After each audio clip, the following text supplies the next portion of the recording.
Salut les devins, c'est Saikyo. Et oui, Vegeta va probablement avoir sa revanche. Sa revanche contre qui, vous allez me dire?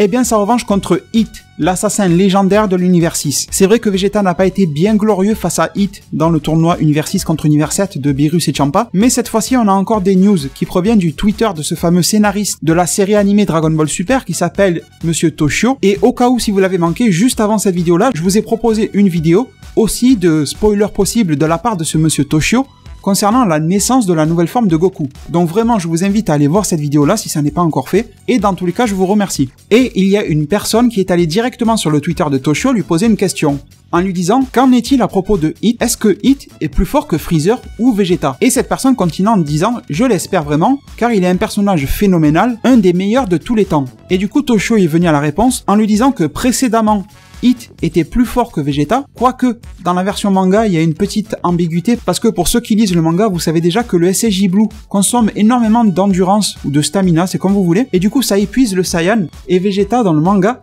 a dit que rien que le fait de se transformer en SSJ Blue, juste ça prend 2 secondes de se transformer, et bien que ça lui pompait énormément ses réserves d'endurance. Et donc Vegeta avait fait comprendre que peut-être que s'il ne s'était pas battu contre Kiabe et qu'il n'avait pas utilisé le SSJ Blue contre Kiabe et qu'il n'avait pas fait cette erreur-là, peut-être que Hit aurait passé un plus mauvais moment face à Vegeta. Bon, ensuite Toshio continue en disant « Je ne sais pas maintenant » et il dit « Je suis vraiment très impatient de voir Hit et Vegeta combattre à nouveau » avec le petit smiley en forme de clin d'œil. Donc comme je l'ai dit, ce sont de possibles spoilers, parce que comme je l'ai dit dans ma vidéo sur Goku, c'est un peu laissé à notre interprétation. Forcément, le gars travaille pour la animation et ne peut pas tout révéler, sous peine de se faire licencier. Mais encore une fois, la manière dont il en parle nous fait comprendre qu'il a quelques informations, quelques pistes, en tout cas au moins, quelques bruits de couloir, parce qu'il est bien placé, il travaille chez la animation, c'est lui qui écrit des scénarios pour quelques épisodes. Donc il est aussi ami ou collègue avec les autres scénaristes qui écrivent d'autres épisodes et la suite de Dragon Ball Super. Je pense pas que chacun travaille dans une boîte cloisonnée là, comme un film d'horreur, et ils travaillent comme des cinglés, non. Je pense qu'ils sont tous un petit peu ensemble. Donc clairement, et je pense que ça ne fait plus trop de doute, cette revanche Hit contre Vegeta devrait arriver. Au final, Vegeta pour le moment n'a pas eu vraiment de gros adversaires à sa taille, et ça serait cool d'avoir cette revanche Hit contre Vegeta. Après la question se pose, qui va gagner? Alors là je vais vous parler en tant que fan de Dragon Ball et pas en tant que quelqu'un qui analyse profondément le scénario, etc. Je vous le dis direct, je vais pas passer par 4 chemins, que Vegeta gagne. Et pourtant, j'adore le personnage de Hit. Alors je sais que certains vont croire que je déteste Hit parce que j'ai déjà fait une vidéo dans laquelle je disais que Hit allait perdre contre Jiren. Croyez-le ou non, j'adore Hit. C'est comme quand je dis que j'adore Broly, il y en a qui viennent me dire non, tu détestes Broly. Si je vous dis que j'adore Broly, je suis pas en train de vous dire des conneries, je suis bien placé pour savoir ce que j'aime ou pas. Mais je trouve que y en a un petit peu marre du Vegeta qui brille pendant 5 minutes et se fait défoncer au final. Là, personnellement, je ne sais pas pour vous, dites-le moi en zone commentaire, ce sont mes émotions qui parlent, j'ai vraiment besoin d'un Vegeta qui va mener un combat difficile, c'est sûr, ça va pas être facile contre Hit, mais qui va gagner. Alors le problème, c'est que si on a un Hit contre Vegeta et peut-être un Hit contre Jiren, forcément j'ai du mal aussi à voir Hit perdre les 2 combats. Ça veut dire qu'il y en a un des 2 qui va gagner et l'autre qui va perdre. Et le problème, justement, c'est pas parce que je veux que Vegeta gagne que c'est une bonne prédiction, vous voyez ? Souvent sur ma chaîne, je vous dis de faire la différence entre ce qui est cool et ce que l'on veut, et ce que l'on peut prédire. C'est pour ça que moi, ce que je trouve qui serait cool, et ce que je veux, c'est que Vegeta gagne. Mais est-ce que c'est cohérent par la suite de l'histoire? Pas forcément. Encore une fois, j'ai vraiment peur que Vegeta soit la bonne poire de l'histoire. Je pense vraiment qu'il va briller énormément par rapport à son combat contre Hit la dernière fois.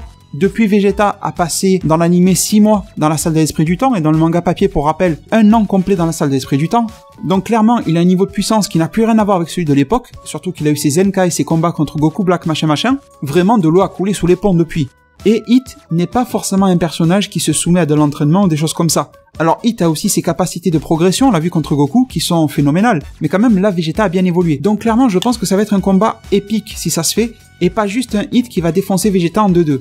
En plus, Vegeta a pu observer comment Goku s'y prenait face à Hit. Donc je pense que ça aussi c'est une aide. Peu importe que Hit puisse utiliser ou non le Tokitobashi, ça c'était une de mes prédictions dans laquelle je vous disais que le Tokitobashi de Hit serait limité parce que le Tokitobashi de Hit fonctionne par rapport à des stocks de temps que Hit fait. C'était Vados qui l'avait dit en épisode 72, et que forcément vu qu'il se trouve dans un monde où le temps n'existe pas, que ce stock finirait par tomber à 0, et Hit ne pourrait pas le recharger. Mais en tout cas, peu importe que ma prédiction soit vraie ou fausse, même si Hit a le Tokitobashi illimité, je pense que Vegeta sera bien plus armé pour venir à bout de ça, et aussi une chose, c'est que je pense que ça serait vraiment le moment pour nous montrer le vrai pouvoir au potentiel de Vegeta, et je pense vraiment que ce potentiel-là existe encore en Vegeta et qui ne nous a pas été montré. Parce que clairement, je pense que chacun leur tour, Vegeta, Gohan et Goku, vont débloquer de nouvelles évolutions et formes. Je ne pense pas qu'ils soient à leur maximum. Et on sait déjà que c'est une quasi-certitude pour Goku qu'il va évoluer.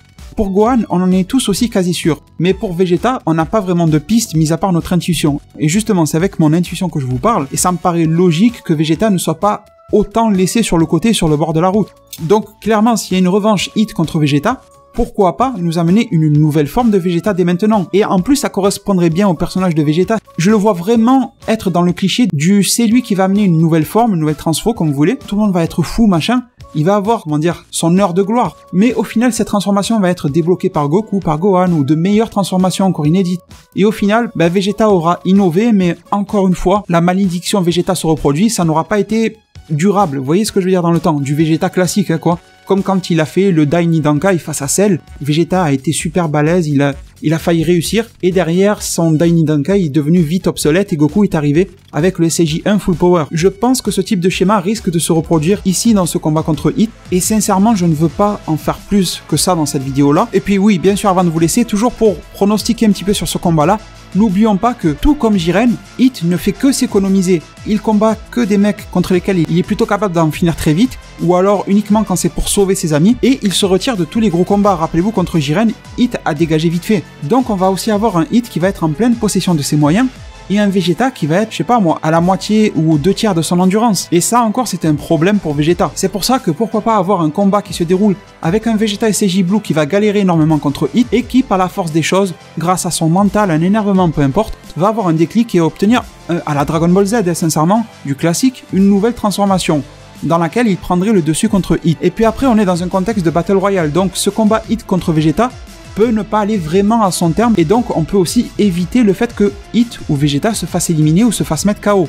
Parce que d'autres combattants peuvent intervenir, quelque chose d'autre peut se passer et foutre le bordel et clairement tout stopper. On pourrait avoir n'importe qui se met au milieu histoire de profiter de la situation et que Hit et Vegeta ont le dos tourné pour les éliminer. Regardez Frost qui parcourt tout le tournoi pour essayer d'éliminer lâchement le premier qui passe et tout ça. Donc il peut se passer des tas de choses vraiment, et ce combat risque de ne pas aller aussi à son terme, mais on aura surtout une indication de qui est devenu le plus fort. Comme par exemple Vegeta qui aurait sa nouvelle transfo, qui est en train de foutre une raclée à Hit, mais finalement quelqu'un intervient, même pourquoi pas une Kale en mode berserker contrôlé, et du coup Hit ne se fait pas ridiculiser jusqu'au bout. Mais on aurait compris que malgré tout Vegeta était plus fort. Comme ça Hit ne se fait pas éliminer, mais on rend les honneurs à Vegeta. Bon, du coup les devins, je vous ai vraiment tout dit par rapport à ces quelques petites phrases de la part de Monsieur Toshio. Je vous remercie énormément de m'avoir suivi et écouté durant cette vidéo là, et je me permets de vous laisser sur ces mots. Prenez soin de votre futur, le meilleur moyen d'y arriver c'est de vous abonner à ma chaîne, de la partager, la liker et la commenter un maximum de fois pour que notre communauté puisse se développer le plus possible sur YouTube. Merci énormément et à plus pour de prochains arts divinatoires.